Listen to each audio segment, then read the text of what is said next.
everyone, I'm Hugo. And I'm Jake, and today is a glorious day. And this is the Bible Reloaded. It's a more glorious day than This is the Bible Reloaded. Okay, sure, whatever you say, man. It's 101% glorious. So, today we're looking at a special film. Uh-huh. We've tackled a lot of things before. We've even tackled the Kirkster. However, today we're finally hitting one of the big ones that we've so far avoided for some reason. Actually, I do know why, and I'll talk about it. We'll talk about it, yeah. Today we're doing Ray Comfort's newest movie, Audacity. Oh, and it came out literally 48 hours ago. On YouTube for free, which, by the way, you can check out at this link. We'll give them free promotion and everything. Here you go. Click on the link to see the movie Audacity in full. Now, moving forward, if Ray Comfort or one of his people are watching, we are not going to be using any footage. This is going to be very different from any other review we've ever done because, specifically, Ray Comfort is kind of an asshole when it comes to this sort of thing. He's very reporty. Yeah, so if we were to use any video or even maybe any pictures, he would DMCA us and this video would get taken down. And then we'd have to fight him, and it's I don't want to do that. Not worth it. I'm not going to do that. So what we're going to do instead... crudely drawn on paint illustrations of the scenes and probably added stock into some photos. Stuff. Yeah. Because I don't want Ray to have any recourse for our opinions on this movie. I don't want him to have a reason to be like, fuck these guys. Actually, never mind. He can say fuck these guys, but he can't do anything about it. Right, because these are just our opinions with our own personally drawn illustrations that, I mean, you can't do anything about, right? Yeah. So there you go. And again, you can check it out at their link, give them views if you want. You can go ahead and, if you want to leave a comment, just a warning, I was the first comment on the video, actually, and all I said to Ray was, Ray, if you don't want me to be so attracted to you, then you need to shave the beard. Right, because sexy beard. Let's be honest, that's a good look. Look at that beard. But they removed my comment, and now no one can see it on their thing. So just so you know, they are very remove happy. I also think that maybe just Ray's really attached to the beard. Which I get. Obviously, physically, he's attached to the beard, or it is to him. But I think emotionally, he's like, well, I can't. People know me for this. Yeah. This is my thing. But anyway, if you don't know, Audacity is Ray's response to, I don't know if it's necessarily the legalization of gay marriage in America. Just homosexuality in general. And they do have, their transition into the discussion about it is really quick. Gay marriage is legal now, so I don't know when they started making this film. It seems like an amalgam of stuff leading towards it, and maybe there are parts of other conversations he was having. But anyway, I guess here we go with Audacity. Enjoy my artwork. So the movie starts, and there's this woman sitting in a car, and she's just talking on a phone or whatever, and all of a sudden this guy starts banging on her windows. Big burly guy, and you can't really hear what he's saying. Hugo thinks it's Spanish. It sounded like he's speaking in Spanish. I don't know what it is, but anyways, he's banging on the window, and she's like, ah! And then he takes it like a rock or something and smashes her window in, and then it cuts. And that's the stinger, I guess. For future reference, make your movie 2 minutes longer, give us 120 more seconds, make the stakes feel really good, because later on, he will pull her out of that car, show us that too, and then cut. Yeah. And then it's more heavy. You really got to hit us with that and make us go, ooh, what's going to happen next? Instead, you kind of just made me get a half a chub, and you didn't let me get a full rager before you edged me. It just says earlier that week, and now we're in a comedy club, and I use that term very loosely because there is no drinking or comedy going on in this club. So there's a guy up there, he's Australian. If you don't know, Ray Comfort's from New Zealand. But he was also, I think he was a citizen of Australia at some point, and he used to live there. I don't remember, but... This guy isn't Ray Comfort, though. It's just a friend of his, I'd assume. Most of the actors in this probably are. Yeah. And he's telling, not jokes, he's doing impressions. He's just saying words in other people's voices. We also get a quick shot in the comedy club of the audience, and we of course get the obligatory shot of a guy with an American flag hat, because if you don't show Ray Comfort's audience an American flag in the first 30 seconds, they're going to get bored and be like, where's the America? So the comedian comes off stage, thankfully, after his horrendous set when people give him pity laugh. And so we meet who's going to be our main character, but you don't really know it at the time. And they kind of talk for a second, and they briefly mention jokes offending people. And he's like, well, you gotta be brave, because he said something about American football and rugby, or I don't know. Mm-hmm. And apparently the guy in the America hat was like, I fucking love the Dallas Cowboys, or something. This is sort of a thread that follows throughout the rest of the movie about being, quote, brave enough to bring up things even when you think you're gonna offend people. Yeah. The difference being that offending a football player is not the same as questioning the morality of someone's personhood, But we'll get to that when we get to that. We cut to these two women at a restaurant. You can tell it's a nice restaurant, though, because they're drinking out of these beautiful glasses, and I can't show you those specifically, but here's a glass that's very similar to what they're drinking out of. We'll call it a chalice, because that's how nice it is. And it's also it's like frosty and cold, but it has no ice in it, which means that they keep those. They chilled them nice, somewhere. Chilled temperatures. It's a nice restaurant. I'll give them this. Ray Comfort found a nice restaurant for them to do this scene at. So anyways, the two women are sitting there, and they're having this kind of weird conversation about homosexuality over their chilled water. And then she mentions that she forgot to go to the Australian guy's set, which is some sort of big deal for some reason. And she knows Peter. I guess they knew each other in high school or something. Peter being the main character. Yeah. Now, this is all not very important. It doesn't seem that interesting, and it doesn't really amount to a whole lot. Other than, there's a plate of appetizer, like bread on the table, like free bread. It looks like good bread, too. Yeah, it looks like real fresh good bread. Maybe there's some butter there, maybe some whipped butter. And neither of them are eating it. I think they're both afraid to be the first one to take a piece. And it really upset me the whole time. I'm just like, God damn it, eat the fucking bread. There's a lot of appetizer tension in this scene, and I think maybe we should have focused on that instead of whatever else was happening. Would have been a better movie. Would have been a better one. So the woman who knew Peter, our main character, essentially says, I've known him since high school, and he's changed. Something's changed, He used ominously. to be a partier or something. Yeah, and then we cut to a guy watching the news who is that's Peter, I guess, because of the way they cut that. It's a little off. This seems like an insert shot to me, because I don't think this movie could have been shot in the time since gay marriage was legalized. So I'm thinking maybe they brought him back briefly to make this scene a thing. You know what I mean? Maybe. Unless they knew it was coming and they're like, we'll just film it just in case. Yeah. Anyway. I mean, it could have been. But he's watching the news, and the guy on there is saying, like, everyone's going to have to deal with gay marriage because it's a thing now. And he keeps saying things like, it's a reality that is spreading every day, like it's some sort of affliction or disease that's affecting people. We're all going to catch the gay now that they're getting married. And then the news reporter says, each of us will have to, in our own way, respond to this current cultural revolution. This made me think, no, you don't have to. I care because I'm pro rights for everyone, and that includes gay people. And some people care because they don't want that, and some people, you don't have to give a shit at all. If you don't give a shit at all, you don't have to have any sort of response to this. You can be a neutral person, and that's fine. But Ray Comfort doesn't want you to be neutral. He wants you to be anti-gay. Which, by the way, the anti-gay thing will be flipped on its head throughout this whole thing, and it will be turned into pretty much the love is love version of not approving of homosexuality, which is good on him. Very interesting way to approach that.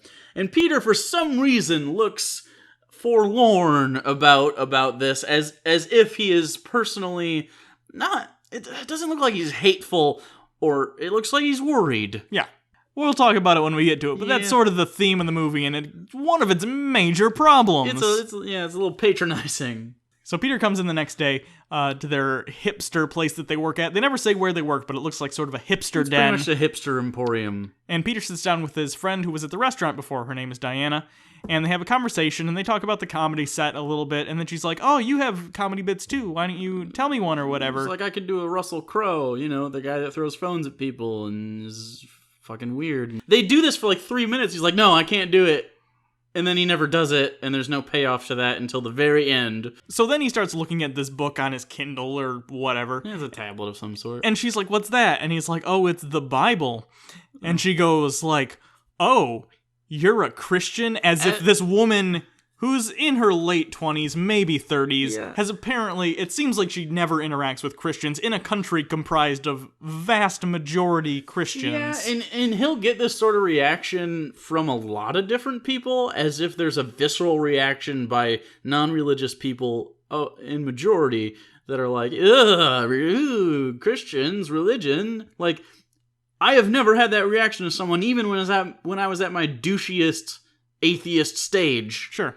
She goes into attack mode and is like, so you think gay people should be stoned to death? And without him responding goes, I don't want to offend you, but I have a gay sister. And she gets up and leaves. And for the record, he doesn't say anything before this happens. She just goes fucking cuckoo bananas. Yeah. And this reminds me a little bit of, like, you ever see, like, atheists on Twitter who are just terrible at talking to people? Do I? It seems like those people who just, anyone who's even vaguely religious, no matter the degree or their actual beliefs, are like, oh, you're a Christian? What about gays in the Bible? And in fairness, I do think the Bible is anti-gay. I agree. I totally think the intent of the authors at the time was that gay is bad. Sure. But that you gotta understand that doesn't necessarily reflect the views of people today. It does for some people. Totally. Oh, absolutely. Obviously, Ray Comfort. Yeah, as evidenced by this film. But the fact is, some people are okay with having, let's say, conflicting beliefs. Believing that the Bible is true while also believing It's cognitive dissonance. And that doesn't make it right. I'm not saying that's a good thing to have, but I'm just saying you shouldn't treat people as if everything in the Bible is necessarily what they think is true, even though they might think everything in the Bible is true, if that makes sense. And if I take inventory of my LGBT friends, the majority of them, surprisingly, because we're very openly atheist, and we have the show, and we meet a lot of people, most of the gay or bisexual people that I know are religious to some extent. Yeah. Most of them are Christian, if I'm honest, especially the ones I know apart from the show. Sure. Because obviously I would get deluge of atheists with this. But, but we worked with two guys that were dating each other before, and they were both religious. Yeah. So, I mean... In fairness, I think one of them had some conflict with it. I agree. As understandably so, because you think the Bible's true, and the Bible's telling you one thing, and your body or whatever is telling you another thing. I get how that could be conflicting, but at the same time, they still were Christian. Whatever. So later, now Peter's in an elevator after that lady stormed out because she's crazy. Yeah. And he's a bicycle messenger, so that's a thing that we touch on in the first 5 minutes of this. Never comes up again. Yeah. Not really relevant. But anyway, there's some lesbians in the elevator with him, and they get a little bit of a conversation, and he's like, what are you guys doing? And they're like, we're going to get our marriage license, because, that just got legalized. And then he kind of like old-timey gunslinger gets close to his back pocket and is about to pull out like a Christian pamphlet on homosexuality, and he kind of puts it back. Which is good. I was like, oh, he decided not to be a douche. Because here's the thing. If let's say you're a Christian, and you're a Christian who's against homosexuality, and you're a Christian who's against homosexuality, and you bring pamphlets with you wherever you go. But you're also kind of a reasonable person, which is evidenced by this character. He comes across as very reasonable throughout the entire film, usually, if I'm honest. I mean, obviously, I disagree with his thinking, but as a person, I think he's, like, kind. How about that? I think he is too, but it's also... I also think he has a little bit low self-awareness as the course of time, and Ray Comfort gets to put more input into the script, I think. But the point is that we're supposed to think he's in the wrong at this point for putting away and not fucking up these two people's what should be the happiest day in their life, and being like, I know you think you got your shit together and you love each other and you want to spend the rest of your lives together, but here's some pamphlets that totally aren't patronizing that I think are going to change your mind on the elevator ride up to the courthouse. Anyway, so they get out of the elevator and he continues his ride up, but as he goes up, it gets like stuck between floors. Yeah, kind of. He's like 3/4 of the way to the next floor, so it's like at waist level. And he calls the guy, and the guy's like, I try to open it, and they get through it, and he ends up opening the thing. And the guy's like, don't leave. If someone walks by and comes into the elevator, they could die. But here's the thing. Which is weird. If you're the guy in charge of the elevator on the other end, couldn't you lock the doors or something? Yeah, or even if they weren't shut, he was able to hear who was on the other side. Yeah.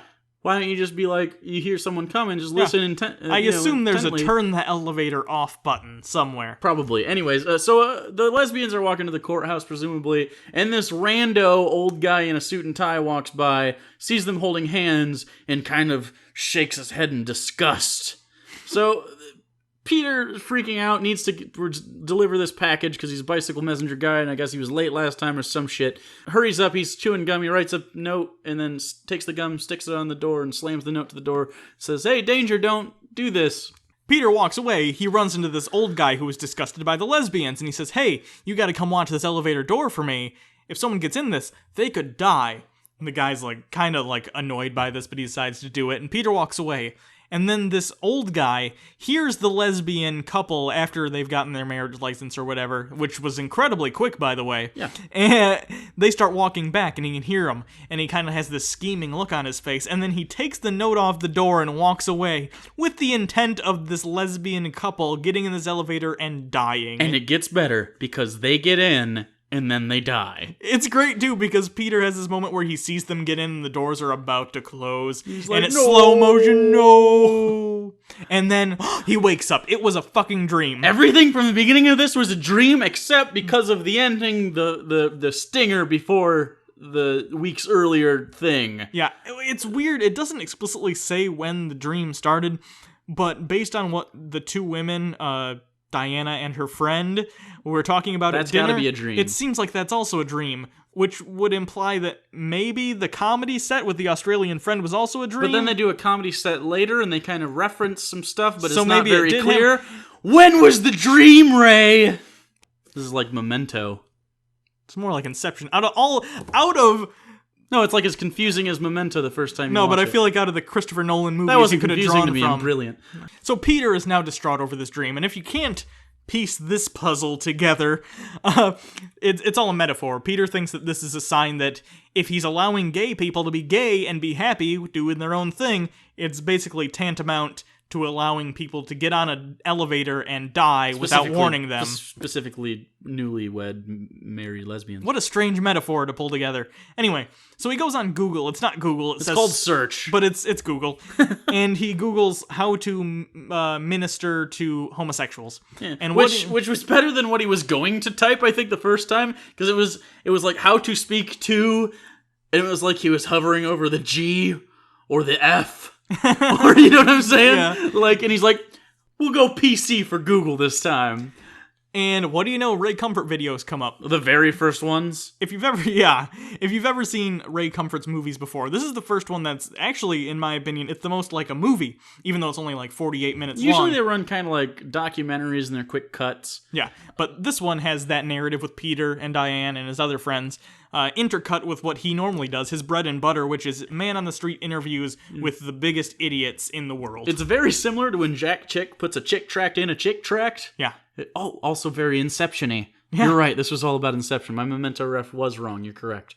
Ray Comfort is doing his man-on-the-street thing with some people, and he says, what do you think about gay marriage? Is being gay moral? And as you would expect, because these are generally younger people, and some of them are gay themselves, say like, no, it's totally fine, whatever. So then he compares homosexuality to adultery and fornication, and then he talks about that for a little while, and you kind of get this... What Ray Comfort's method is he bombards people with really fast amounts of information as quickly as possible, because he's very good at speaking to people. Yeah. And they have to answer really quickly, or he kind of... what's going on?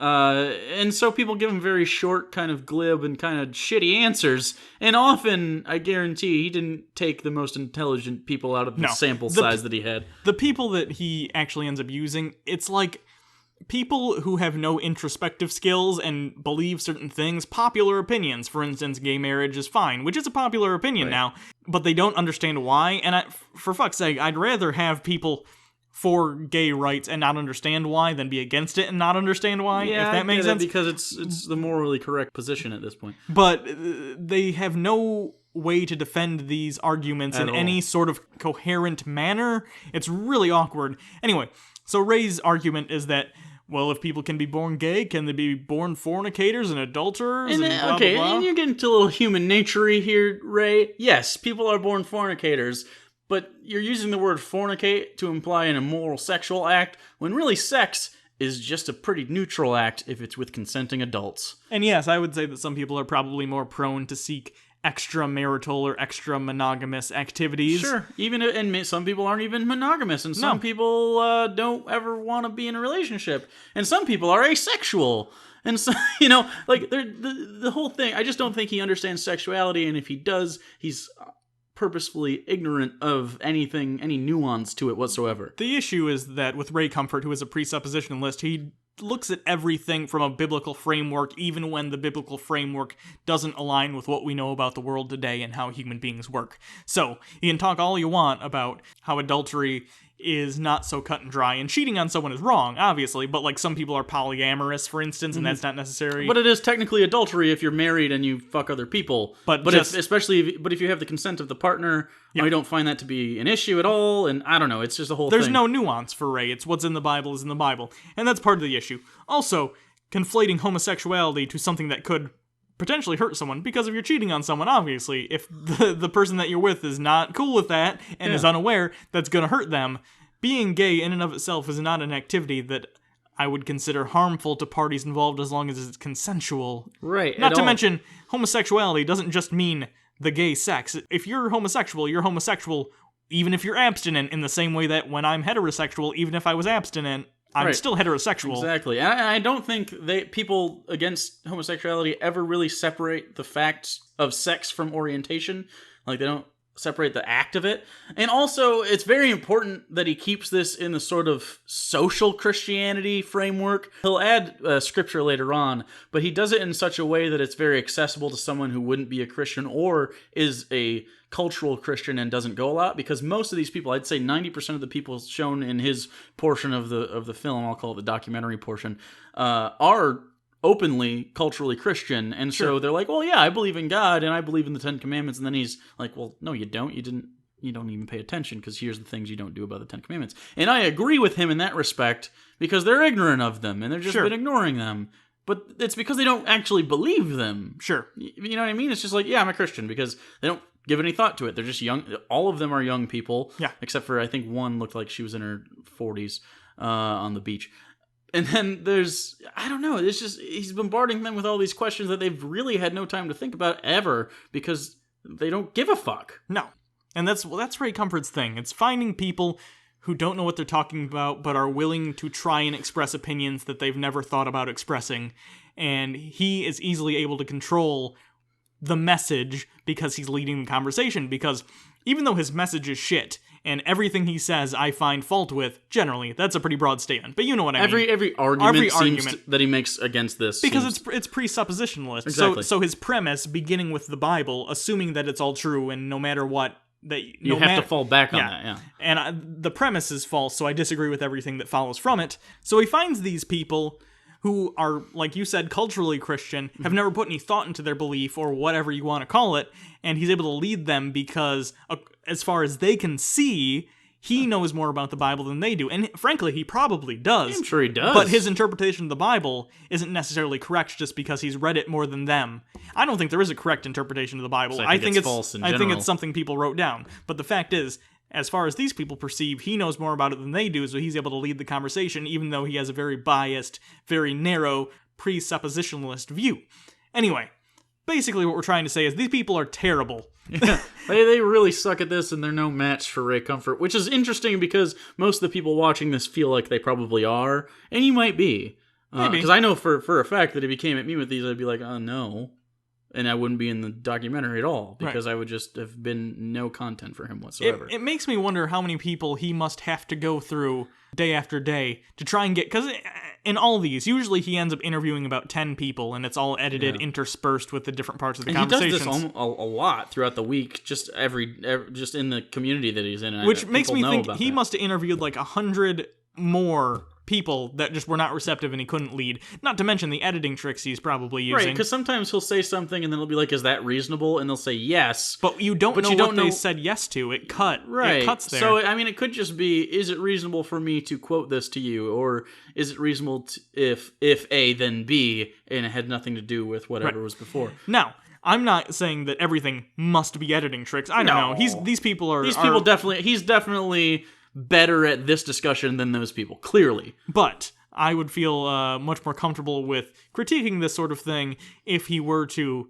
do something like release the unedited interviews. And that's something that people always say, but it's because people like Richard Dawkins and P.Z. Myers have been like, well, he edited me out of context during this, like his Evolution versus God documentary.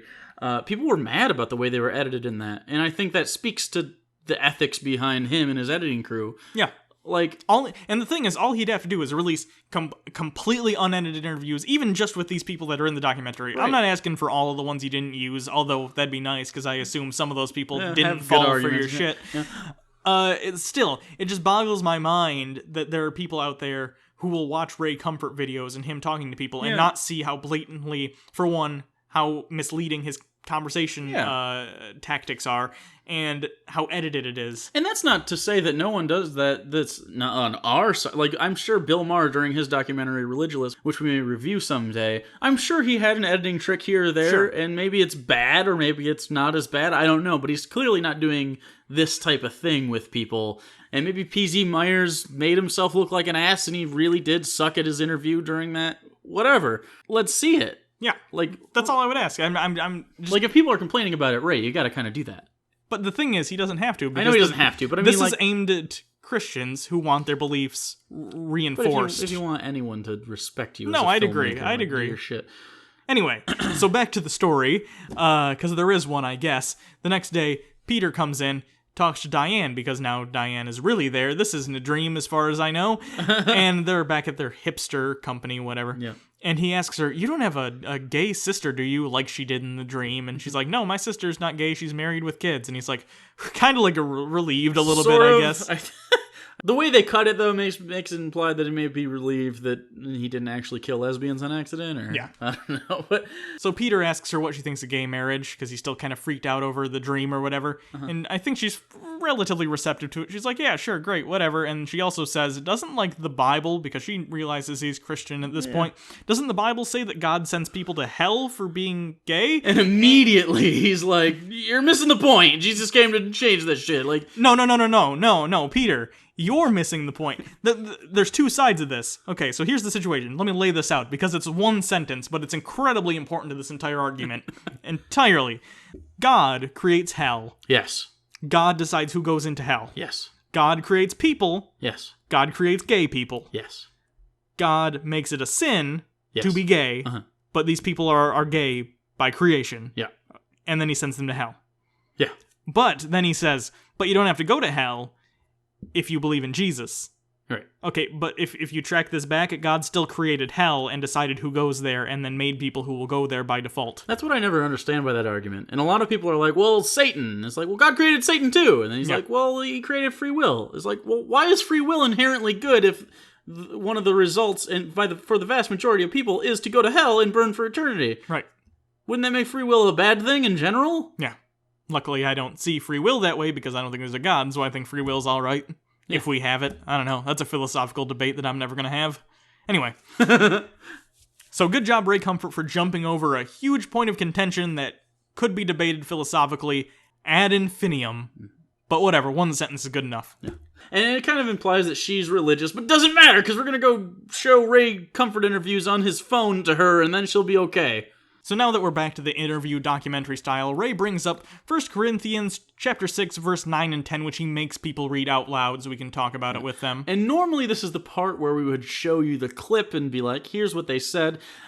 His translation is a little weird. I don't know if it's his personal, if Ray Comfort sells personal Bibles in the Ray Comfort. Because we looked at both the NIV and the King James Version, and those are the most popular. And it doesn't add up to what he says. It could be a summation, but later on there's a picture of the Bible verse one of the characters scribbles in, and it's the exact Corinthians so one. It must, maybe they're using the Living Word Bible or whatever it is. Maybe, but I'll read it to you. So it's 1 Corinthians chapter 6, verses 9 and 10. And this is from the New International Version, by the way. And halfway through verse 9 it says, Do not be deceived. Neither the sexually immoral, nor idolaters, nor adulterers, nor men who have sex with men, nor thieves, nor greedy, nor drunkards, nor slanderers, nor swindlers will inherit the kingdom of God. And it's, if you don't know what Corinthians is, it's Paul writing a letter to a church and being like, hey, this is shit we can't do. Here's some other stuff.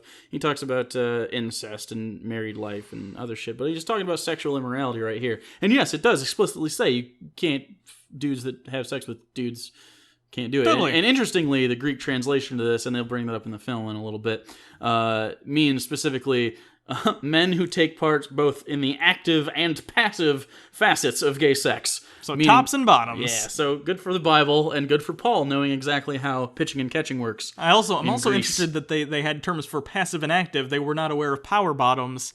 You could power both ends. You could power, yeah, they could just be like a piston. Sure. Yeah, like a combustion engine of butt sex.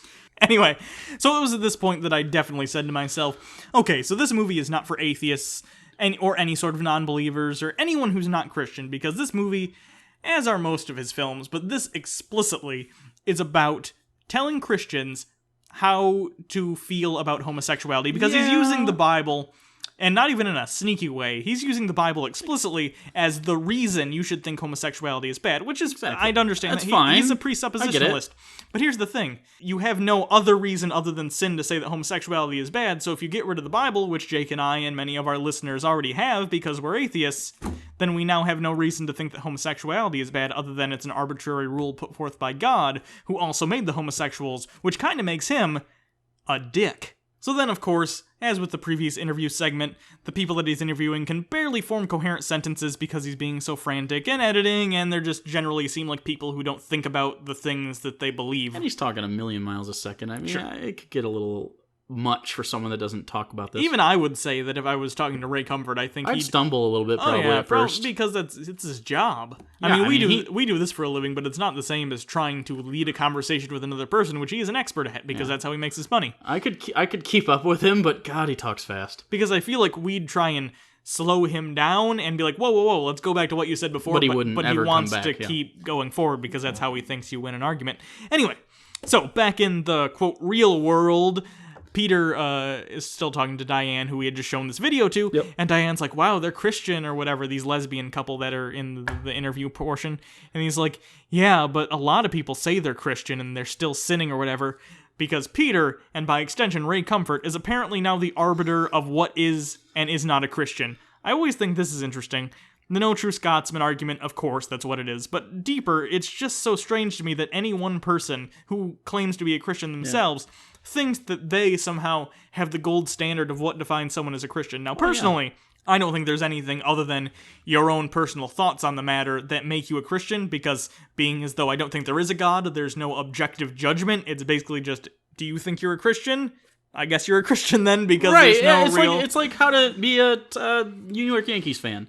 Like, some people take their shirts off and paint themselves blue and maybe pinstripes and, like, get Jeter tattoos. And some people just go to the game and enjoy it politely. Like, you're still a fan. It's just you do it in your own way. Yeah. And it's exactly the same way it is. Obviously, some people hold Jesus in higher regard than Derek Jeter. Not I, though. Not I. But anyways, after this short conversation, he's about to get up and walk away, and then she says, hold on, can I ask you a question? And he's like, yeah. And she's like, I hate God. My brother has cancer. And she sheds a tear. And it's like, okay. Did you have to add that, or... Is this a plot point now? Not really. This is pretty much just a really soft Kevin Sorbo sell at the end of God's Not Dead, where she admits to hating God, making her a mesotheist, which is not an atheist, so I don't think that Ray Comfort is aware of how non-belief actually works, even though he's been told by several people, including Matt Dillahunty and others. And then now we're in a liquor store, and Peter's driving the Australian guy that's really bad at impressions... to his new gig, but they gotta stop here because he needs some sort of gas or something. So he goes in, and then there's this sketchy dude and a gay couple, and this guy checking out sunglasses, and then the sketchy dude pulls a gun. This guy who pulls the gun is the worst criminal I've ever seen, because generally when people pull out guns and they're robbing like a liquor store or a gas station or whatever, I would assume that usually they're not actually intending on shooting anyone, because someone who's robbing a store probably doing it because they need the money, not because they're a vindictive cunt who like wants to hurt people. It's a crime of like necessity, if you want to call it that. He like immediately starts going around like threatening to blow the shit out of someone's head out, and like I'll empty your brain. Like, holy shit, probably homeless guy. Like, calm down, you just want the money. And then the guy has a really funny line. He goes like, where are you gonna go when you die? And he asks like everyone in the room as he points the gun at their head. Is he like looking for martyrs? Is that I don't know what he's doing. And then he's like, give me the money, and the cashier's like, no one pays with cash. Good joke, Ray Comfort. That was a good line. Good, good for you. Yeah. The Australian guy who's still in the car sees this happening, and first he calls the police, very briefly. But then he texts Diane and presumably other people and is like, Peter's in trouble. Pray for him! ! Exclamation mark! What a weird... Okay, I guess. So we cut to Diane, who's still watching Ray Comfort videos, but now at her house, and she seems really into it. And she gets the text, and she's like, okay, I'll pray. And this seems like a big moment for her, because even though she's religious, I guess she doesn't pray ever. But there wasn't enough character building to get to the point where this made any sort of impact on anyone involved. No, it was even just, Christians. It felt like, oh, we're at that scene now. Yeah, and also the prayer was really awkward, and she's like, God, if you can even hear me, like, it was real cash. Yeah. It was like casual she was wearing jeans in her soul. So the police do show up, and it was the quickest police response, especially for this shitty-looking neighborhood. Yeah, probably. If this was Detroit, they never would have showed up. No. And Peter would be dead. End of movie. Anyway, the police show up, and the guy takes this woman who was their hostage and is, like, pointing a gun at her head. I'll blow her fucking brains out. Peter, luckily, spies a can of spinach marked $1.99. I don't know why Ray needed us to know how much that spinach was, but he told us. It was believable. And gas stations are famous for selling canned spinach. And he picks it up, and he, in the stupidest move you possibly could have, he throws the can of spinach at the guy's head as he has the gun pointed at her head. Luckily for him, it knocks the guy down, and he drops the gun. But here's the thing. You could have thrown that can at that guy's head, and he could have, like, twitched and pulled the trigger and blown her fucking head off, and you'd be in jail. You think the police are gonna be okay with you trying to take the law into your own hands? You can't do that. You're not Batman. Anyway. And they're not even okay with Batman half the time. They chase him through the streets, and he's a vigilante. So, I guess God wasn't necessary because the can of spinach is what saved him, not Jesus. And the girl, we cut back to Diane, she gets like a text that says, Peter's okay, with pictures of him making funny poses with the cops. They took selfies with the fucking criminal and the cops. I know. What was that about? Like, we almost died. But anyway, so there was a gay couple in there the whole time, and they kind of held hands and stuff while they were being threatened, and their lives were in danger. And they come up to Peter and they're like, hey, we'd like to take you out to dinner and thank you for, pretty much effectively saving our lives. As he did. He did it irresponsibly, but he was brave in the situation, even if he was dumb. So it's like, okay, I'll meet you there in like 45 minutes. Got to drop the Australian bastard off. He's really bad at stuff. Neither of us want to go to that. I'd invite you, but I don't even want to be there. Let's go to Tito's or whatever. Let's have some Italian instead of Australian. You have an Italian place named Tito's? It was Tito's or something. It was an Italian guy. He's not from Italy. His grandparents were from Italy, and his name's Tito. Sure, fine. Yeah. We also get one final look at the Ray Comfort crap. And he does his bit, which he does in pretty much every single one of his videos, and if you ever come face-to-face with Ray Comfort, expect this, because this is his... It's his go-to. It's his slam dunk. It's his taking the shot from the three and yelling Kobe in the high school gym. He lifts off the 10 Commandments and he says, have you done this, or this? So, like, lied, stolen, coveting a woman. Are you a fornicator? Sure, whatever. And, of course, if you're a human being, at some point, of course, you've lied, whether it be maliciously or not. Sometimes you lie because you want to be a nice person and you don't want to tell someone your sweater's really ugly, whatever. Yeah. But the point is, it's a sin. I think this is interesting about religion, too. There's always something that someone has done that's a sin, because so many things are sins, it's impossible to be a functioning human being and not have committed one or two of them, whatever. Right. Even if you're a super nice person. Yeah, sure. Even Jesus, who, like, is supposed to be sinless or whatever, he, like, flipped tables over and stuff, and whether or not... rage and... Yeah, and whether or not you think that what he did was justified according to the Bible because of the money changers, yeah, none of us get, like... passes for why we sinned. Right, vandalism is a sin. Sure. You can't hurt someone else's property, and although they were doing an immoral thing in Jesus' eyes, that is their property, the table and the money and the shit that was on the table and fucking up their business. But anyway, it's basically him showing the people who are too stupid to think about things all that much. Yeah. Like, of course you're sinners, whatever, and you know what you need to not be a sinner anymore? Jesus, whatever. And he's like, well, if you were to die today, where would you go? And they all answer hell except for like two of them. Sure. And because, yeah, that is where you would go if that existed. Yeah. But I'm not. No, but here's because it doesn't. I think it's more interesting at showing the cognitive dissonance between what certain culturally religious people or spiritual people think about heaven and how they essentially do use it as kind of a nice I'm going to heaven when I die. Nice people go there sort of thing. And they don't really look at the implications of the darker parts of religion, because they are there. And honestly, if you're spiritual and you think heaven exists for whatever reason, I don't really care what you believe. It's just interesting to me that people will take those positive things without taking the negative. Right. Like if you expect to see Aunt Betty and your mom and your best friends and your pets when you die in heaven, cool, but also expect your rapist Uncle Joe to be in hell burning forever, or your your second best friend, he's an atheist, and his name was, I don't know, Marvin. Sure, that's an atheist name. Yeah, Marvin the Atheist. Yeah, we all know that one. And he's burning in hell for eternity, and he was probably a really good guy, but he's being tortured because he didn't believe in Jesus. Like, that's the kind of thing you gotta remember. There are bad things that are implied. Yeah.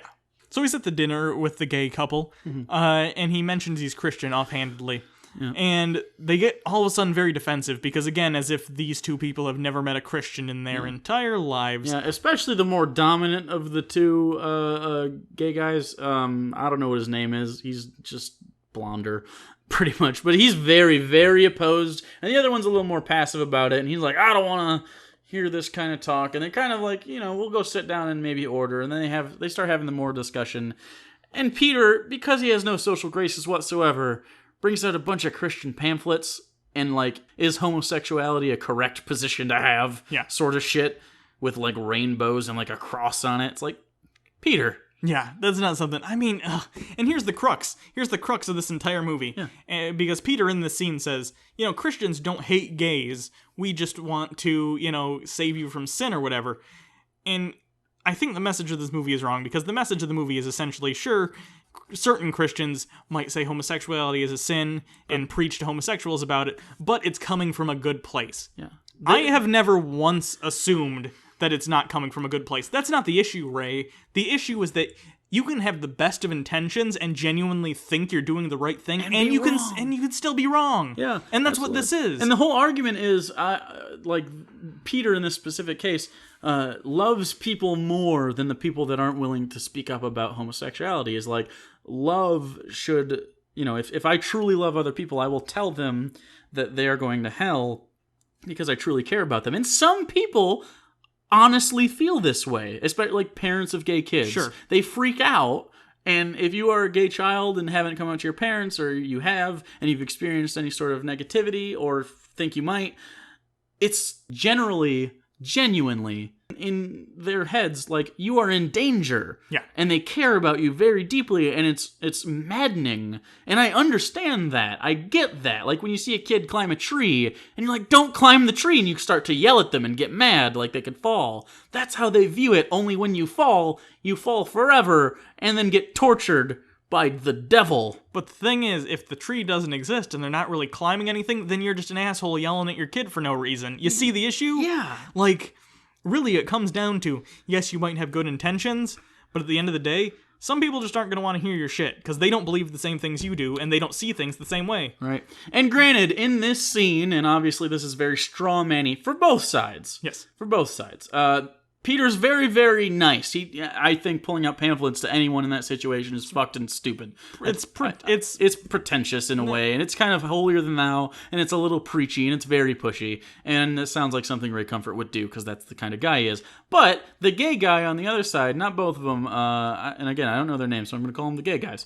The more dominant of the two really, really gets pissed off, like, immediately. Yeah. How? I don't want to hear this shit. Don't bring this in my house. Don't talk about it. And the other guy's like, well, it's just pamphlets. But here's the thing. You know what I mean? Kind of, as much as I understand they were trying to paint the yelly one as the bad guy, in my head, I already had concocted a backstory where essentially he had maybe been by his parents berated his whole life. I mean, and I could understand how a world in which gay people, for up until very recently, have been treated like shit. Yeah, and even still, pretty treated like shit in a lot of some circles. Areas, yeah. I could see how someone could have a very visceral, angry reaction when someone who you thought was a nice guy, who saved your life, is again now trying to bring this up and trying to judge you as a person. And it's like the writers of this are so close to being self-aware and like cognizant of this fact that they even wrote the more passive of the two gay guys. And he says, oh, I don't think you really understand how it is for us sometimes. Like, some people are very aggressive and some people are very preachy. Now, you've been cool with it, and he just doesn't respond to it as kindly.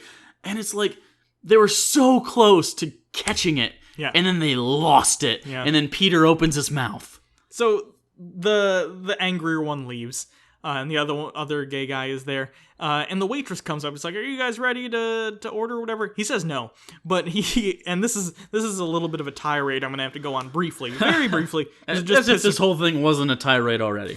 He hands her one of those, and if you aren't aware of this, here's a picture of one. They're like little $1 million bills or whatever, and it looks like it money. Looks like a legit money for a second. But it's like a message and a website and a phone number, whatever, for a church, or like, hey, and it's not just that in and of itself. I don't care that that's what it is, because maybe you leave it on the sidewalk, and the idea is that someone will pick it up and they'll be like, oh Jesus. But here's the issue: there's been a bunch of people, generally I would assume older, religious couples, who, instead of leaving a tip for your waiters or waitresses, what they will do is they will leave one of these. Okay. Don't fucking do that. No. Now, and if you want to leave a normal tip and also that, whatever. I'm okay with that. But waiters and waitresses, they live on tips. I don't give a shit if you want to proselytize to them. If you do, whatever. But leave them a fucking tip. Don't think because you handed them a pamphlet that your pastor gave you to give to people that makes you exempt from giving them money for giving you a service, you fucking cunt. Yeah, it's fucking stupid, and granted, the character in this, Peter, gives it to her before they do anything, and I don't think it was in lieu of a tip, no. But it does piss me off that these things exist and are used in lieu of a tip, because I've worked in the service area, I've gotten tips before, I've actually worked in service my whole life until this show, yeah. When someone doesn't tip you when you deserve it, it pisses you off. I know. And it's not necessarily, it's just the cordial thing to do. I never tip less than 20% ever, and that's my minimum. Yeah. If someone gives me really good service, I'll give them like more than you should responsibly give someone. Bad service gets you 15% from me. Yeah. Like today, good service gets you 25. Today, Jake and I went to go, it was like we both tipped him and he was surprised. A sub shop in a gas station, and I got some like Coney dogs. By the way, that sounds like crap. Awesome place. It was very good. It's a beautiful, wonderful place. I got 2 Coney dogs, and the total came to like $4. Very reasonable. I tipped him like $2, which, like, sure, that's nothing in that, but still, he seemed to really appreciate it. And I tipped him $3 for my $8 bill, and it's like. Yeah, and he appreciates it. He seemed surprised. Like genuinely appreciated it, and it's like, why don't more people do this? It takes nothing. Assuming you get a lunch, like for me, it was dinner. It was $4. Yeah. I would normally, we're going out anyway. $4 is nothing for a dinner. You might as well give the person some money. Tip people reasonably, people. Seriously, it's at least until, if we ever get to the point where minimum wage for tipped employees changes, whatever. But at this point, the minimum wage for them is like $2. It's it hasn't awful. changed in decades. decades. And that's why a lot of foreign people don't tip, especially the French, because they don't have that. Yeah, and I can understand that because it's cultural. But it comes across as so fucking shitty, even though they don't understand, and I think French people need to be versed in that, because I have been stiffed by French people. I used to work at a marina, and it was customary to tip very well. It's rude. If you go to France, though, it's considered very rude to tip people because they think it means like... It's so weird. It's just like you know. You know what? I wish tipping culture wasn't necessarily a thing in the United States, and we just paid for the service a reasonable amount. I agree. But I also kind of understand in a transaction where it's hard to subjective. Yeah, like service is hard to objectively tie down how much it's worth. So tipping allows to kind of allow leeway with that. But I also think it allows people to be assholes. Point is, this is a Ray Comfort movie. And they had that thing, and those piss us off. Anyway, then there's a montage. The montage is of Peter talking to this gay guy and showing them the pamphlets and stuff. More importantly, though, at the end of this montage, the most amazing fucking thing happens. A bunch of other waitresses come up to the table and are like, can we have those No, that $1 million bill that has fake never happened tips? in the history of humankind, ever. That legitimately made me laugh. I'm like, this is like Ray Comfort's wet dream, like people coming up and wanting his shitty pamphlets. This is amazing. The only time I've ever seen that happen, it was me, and I run an atheist Bible study. Yeah. So they leave the restaurant or whatever, and they kind of shake hands. They go their separate ways. Peter's going to his friend's comedy thing, and the gay guy's presumably going home to get hate pounded by his boyfriend. And then we get back to the comedy club, and the Australian guy's doing his shittiest Robert De Niro impression ever. He makes the face well, though. He makes a good De Niro face, but the accent's off, and he just goes, yeah, in De Niro voice for like 5 minutes. That's not a joke. That's not at all a joke. If you can do impressions, you could be a very funny comedian if you have good material, but if you can just do voices, then you're basically Uncle Joey from Full House, and you might as well be dead. So Peter gets there, the female friend Diane is there, and she's saying, wow, I've been watching these Ray Comfort videos all day. And they go over what they say. It's just an excuse for them to repeat the message of Ray's videos. Ray is so masturbatory in this video. Like a lot. And that's even compared to his other stuff, which is always fairly masturbatory. But this, because it's a story and there's like a different perspective, it allows others to talk about him as if he's not there. Oh man, I wonder how many times he jizzed looking at this editing floor here. So then the female friend, though, was like, oh, I just got a call. It's an emergency. I gotta go. She leaves. And then the Australian comic comes down. The guy who's sort of the MC of the event says, and they don't make it sound like anyone's sick, but they say, like, that's our last act. Yeah, we're out. Like, what a terrible planning at this non-comedy not club. Like, they're just like, yeah, we don't have anyone else. And they had mentioned earlier that Peter had sort of bits, maybe, like he was an aspiring comedian or something. I guess. I have no idea. But was that the dream? I guess. I don't know. So eventually he does go up on stage. We cut back to Diane, who's now driving in the middle of nowhere. She passes a dude hitchhiking. We'll come back to that. Back at the Not Comedy Not Club, Peter starts doing his performance. And it's just the Russell Crowe thing. And wouldn't you know it, he makes the shittiest joke that you could make about Russell Crowe. For one thing, the impression isn't even good. I'll give the Australian guy this. The impressions kind of sounded like the people. His Arnold was impeccable. I'll do a voice, and mine is as good as that guy's.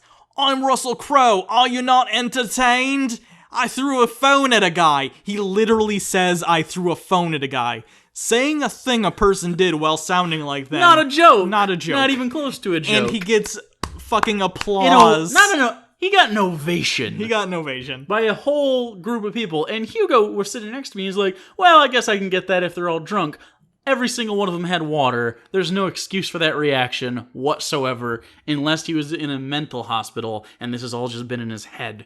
So then we cut back to Diane, who has now run out of gas. She forgot to put gas in her car. At this point, Jake looked to me and said, if Jesus fucking puts gas in her car, I'm gonna lose it. Which would have been a good ending. But he doesn't.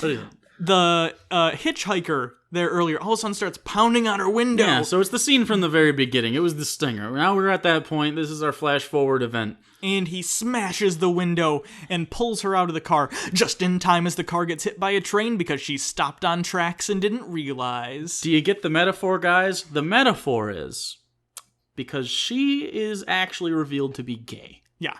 So the girl she was sitting with in the diner earlier was her girlfriend, and the metaphor is her homosexuality is an oncoming train, and Ray Comfort and or Peter is a hitchhiker that smashed her fucking window open and physically took her out of a car because it was the right thing to do because the train was coming and she was facing certain doom based on her own decision not to fuel up her car, which I guess not fueling up a car is the exact representation of scissoring your girlfriend. Sure. And wanting to go down on a lady. Or wanting them to go down on you. Or wanting to enjoy sexual foreplay with toys. So it cuts to her house, which is where it's revealed she was a lesbian. There's pictures of her and her girlfriend. And it shows her Bible highlighted to those verses that Ray Comfort had pointed out earlier. Again, in that strange... I don't know what version of the Bible it is again, but I'm sure someone can find out. Cuts to her in the hospital, and over all this, there's a voicemail that she had left on Peter's phone playing where she's talking about, I'm going to change my life or whatever. And she's in a hospital bed. Peter made you break up with your girlfriend? Is that what we're saying here? And I was like, does she like dick now? I think she likes dicks. Does Ray Comfort not understand that being gay isn't something you can just switch on and off? Like, you're gay or you're not, or you're bi, or something in between, whatever. But what you are is what you are. But even bisexual people don't want to have sex with every single person. No. It's pretty much the same amount of people. Yeah. Just from different sexes. So I don't know. It's just one of those weird kind of fake phantom arguments that just happened. I don't know where he came to the conclusion that this would work. I don't know. It was really bad. And then it just ends with a news report with this woman saying, explaining what happened because we didn't get the metaphor yet. They got to hammer you over the head with it. A man dragged her out of the car as an oncoming train was coming, and she screamed and kicked the whole time. I can only imagine Ray Comfort in his head imagining him literally and figuratively dragging homosexuals out of each other's buttholes. He's like, no, you gotta come, I'm saving you. And he's I was trying to come. But for real, it was really bad. And then it ends, and then there's a whole thing at the end where the movie's over. It's only 48 minutes long. But someone says, hey, thanks for watching, because we got this off YouTube, or watched it on YouTube, whatever. And he's like, make sure you share this. So here's us sharing it. We showed it at the beginning. You more than happy to have you watch Audacity and make your own opinion on it, even if you agree with it. Sure. Because I just disagree very strongly with the premise behind the whole thing, and in the arguments put forth. I don't think it's effective whatsoever to bombard people with that. And more to the point, I don't think it's you saving them from a train. No, I think it's you pulling a person out of a car who's perfectly... It's you pulling someone out of a car who's happily parked with someone that they love. In their driveway. And you're like, train! And they're like, there's no train. There's no train, you fucking crazy New Zealander. Ray Comfort's still like, hey, mate, there's a train, rugby, and other Kiwi stuff. So that's the movie. Again, Link, check it out. I mean, it is weird, but it's worth watching if you want to see how Ray Comfort works. It's his newest thing. We'll probably go back and watch some of his other stuff eventually, because it's pretty bad. But I mean, other people have done, like, Evolution versus God. But we had to illustrate this whole thing, so that's kind of a pain in the ass. So, yeah, well, whatever. So thanks, everyone. I would give this movie, like, a 2. Yeah, I was going to say, like, a 2. It's really bad. And granted, the actor that they billed for this, I think he did fine. I think he was the least cringy of all the Christian actors I've ever seen. Sure. Even Kirk Cameron, who is, for all intents and purposes, relatively a good actor compared to the other Christians that do that. Like, even Sorbo sucks. But this guy did all right. He was believable, you know. I kind of wish he wasn't this. Yeah. But whatever. Yeah, I'd give it a 2. Ray needs to stop, but he's not going to, because he makes a lot of money off of this, and people like us help. If you ever see this, Ray, hi. Hi, Ray. You make bad films, and everyone knows you're editing shit and picking the people that you think you won against. I would love to have you on a Chick Tract, though. That'd be fun. Oh, that'd be... Can you fucking imagine? That'd be so amazing. Oh, no. All he's got to do is sign a thing that allows us editing power. I don't think he'd do that. So anyway, thanks... I am gay! So anyway, thanks, everyone. You can always check us out on our other channel, Unpopular Culture, where we do, normal movie reviews. We watch old Goosebumps episodes. It's a lot of fun. Yeah. You could follow Hugo at Hugo Reloaded. You can check out Jake at Bible Reloaded. You can subscribe with that big red button there. You can donate to our Patreon campaign. And coming up at the beginning of next month, we'll be doing another live hangout with anyone who is a patron. Yep, so remember to check your Patreon accounts and your emails, and you'll be getting an email at the beginning of next month, and come hang out with us live. It was a lot of fun last time. This time we'll probably be even better at it, because that was our first time. Yeah, so I think that's it. So thanks, everyone.